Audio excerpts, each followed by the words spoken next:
Hey there, friends. Welcome to this episode of The Picking Couple. Now, if you're familiar with this channel, one of our subscribers, you know that my wife and I love the reselling world. We love going to garage sales, love going to thrift stores, getting things for dirt cheap, and then reselling them for sometimes a massive profit. And it's been an incredible way for us to earn extra income, to pay off things like our mortgage, and just have some fun on adventures. Honestly, it's really given us an insight into building wealth other than just your 9-to-5 job.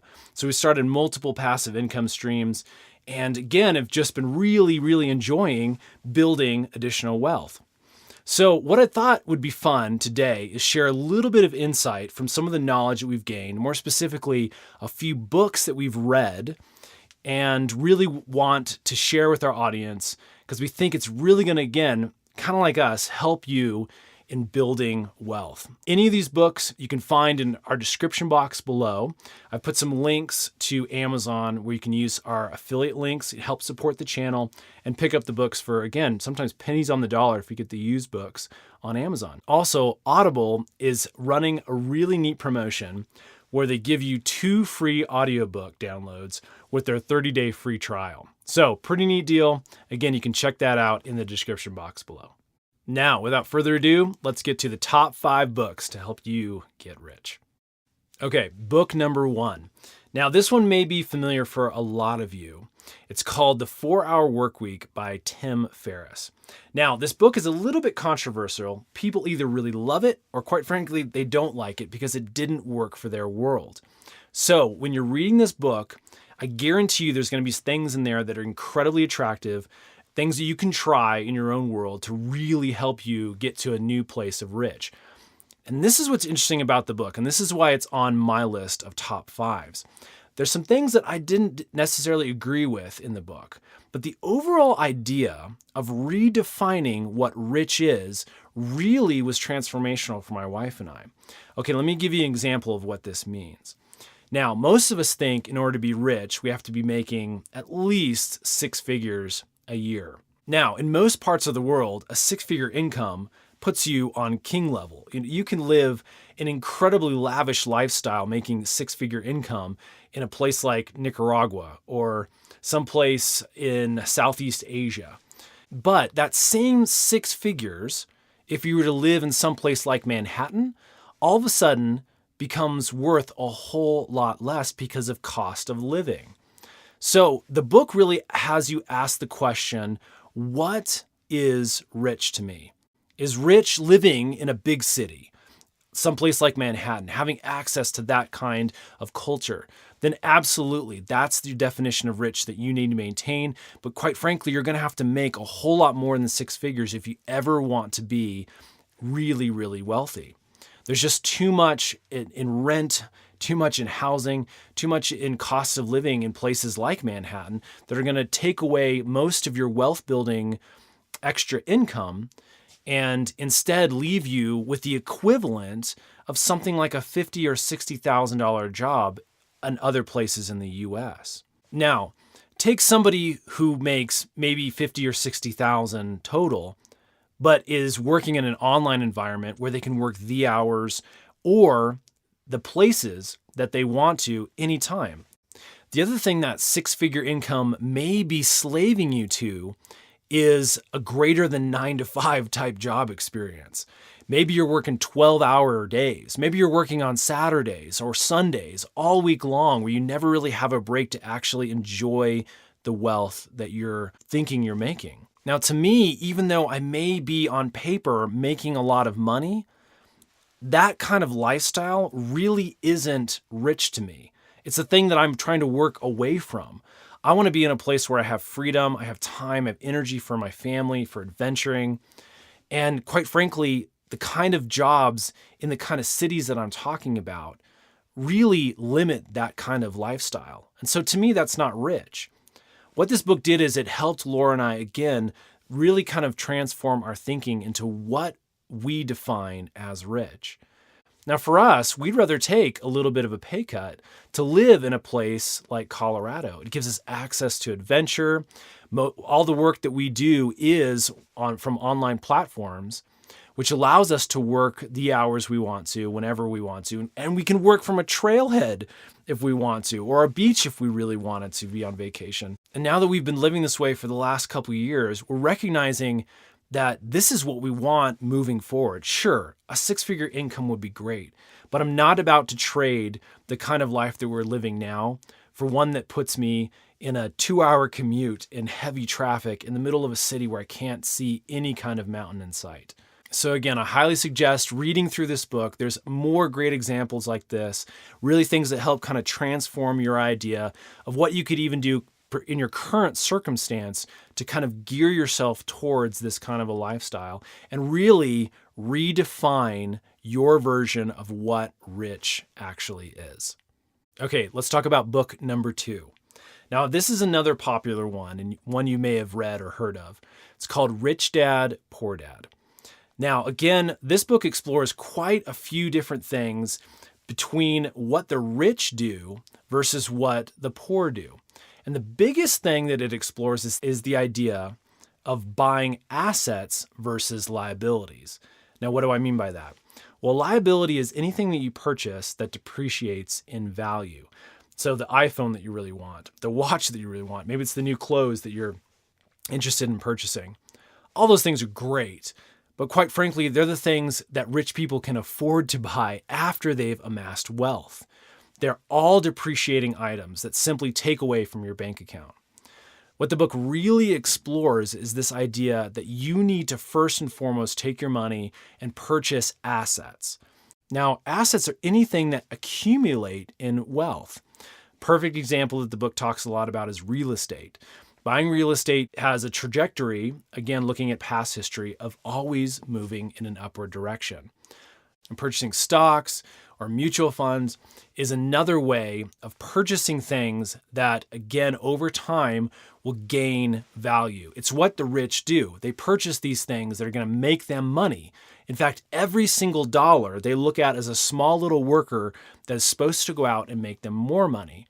Versus what the other side of the equation do, poor people do, is they look at each dollar as the opportunity to buy something that's going to take away wealth and ultimately end up in a closet somewhere or in the trash because they just don't need it anymore. So once you have this mindset, it really helps you reorient the way that you view your paycheck and what you actually want to spend your hard-earned dollar on. So Rich Dad, Poor Dad, check that out.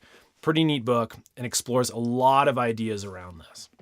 Now, the third book I highly want to recommend is called The Total Money Makeover by Dave Ramsey. Now, Dave Ramsey is basically he's a money coach. He's been at this for a long time, helping people go from being deep in debt to actually building significant wealth. Now, a lot of his ideas, I'm going to be totally honest, are really, really aggressive. And in fact, one of his mottos is that you need to live like nobody else now so that in the future you can live like nobody else. And what it actually means is you need to live as frugally as possible. You need to do whatever it takes to get out of debt while you're young, while you still can.